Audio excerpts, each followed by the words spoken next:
Hi guys, welcome back to Geeks 40k channel and the latest video in my Road to 30k for Calth series that I've been doing.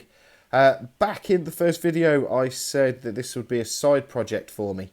Kind of hasn't turned out that way as we're now 11 parts in.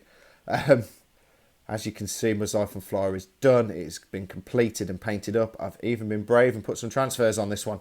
So, great kit to put together from Forge World. Absolutely beautiful.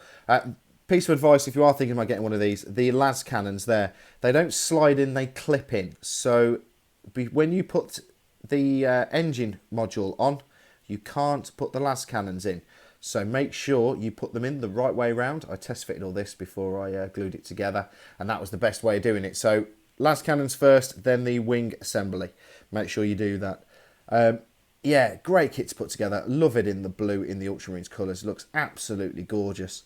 I've done the cockpit clear so you can see through it. Inside, the guy has got gold shoulder pads. It's a little bit misted up. The tape that I used has left a little bit of residue and I've done my best to scratch it off. But the guy inside, I don't know if you can make it out, he has a gold beak. He also has gold shoulder pads, and the reason is because in book 5 it says that the Ultramarines vehicle crew have gold beaks and gold shoulder pads. That's kind of the fluff I've gone with. Yeah, it's a beautiful kit. I think it looks really nice. It looks really nice on its base, on its flying base when it's all done up. The only thing is as well is that tail fin. That tail fin was a little bit of pain. When I test fitted it, it was fine.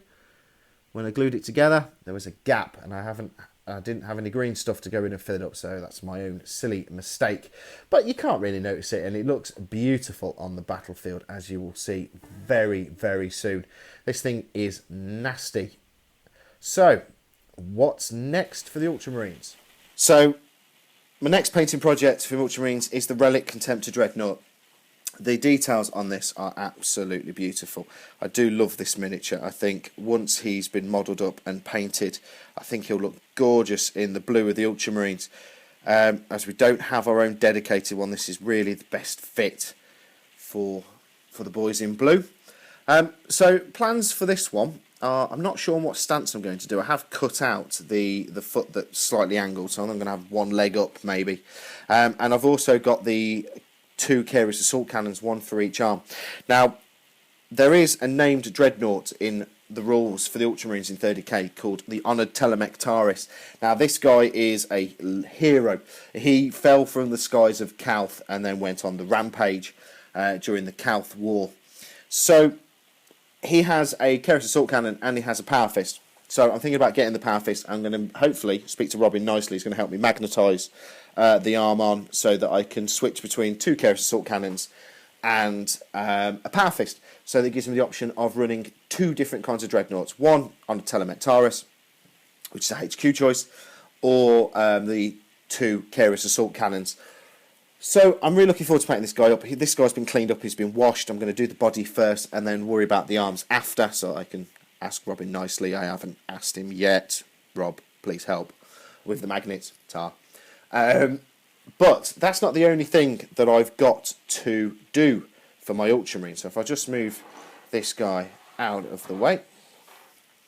At the Warhammer Fest, there was a limited edition Praetor in Cataphracti Terminator armour. Now, I did buy this guy. Now, to me, while he looks pretty cool, I don't think he's a Praetor.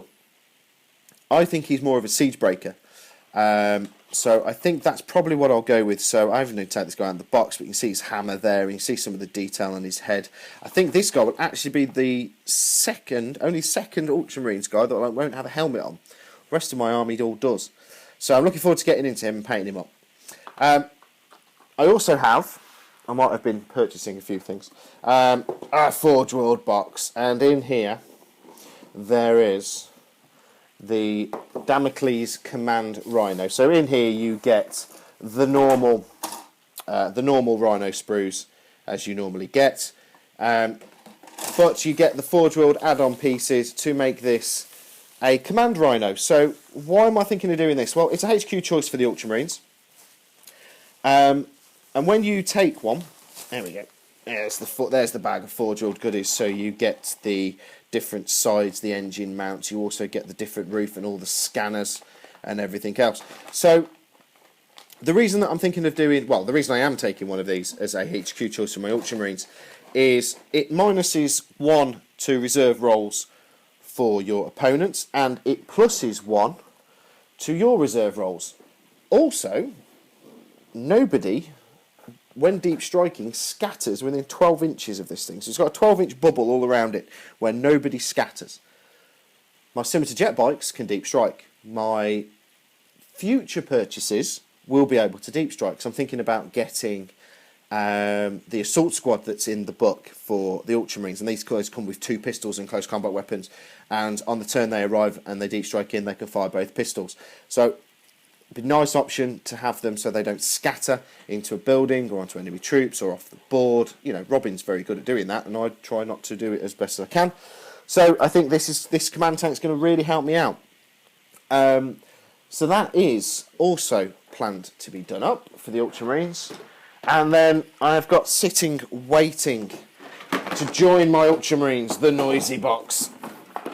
That is the Imperial Knights Renegade. So obviously you get 2 knights in here. So both of these knights are going to be done up as House Von Herr. So House Von Herr is a knight's house in 30k that are loyal only to Guilliman. They were on Calth. They are. I'm going to put a picture on in a second and show you the colour scheme that I'm going to go with.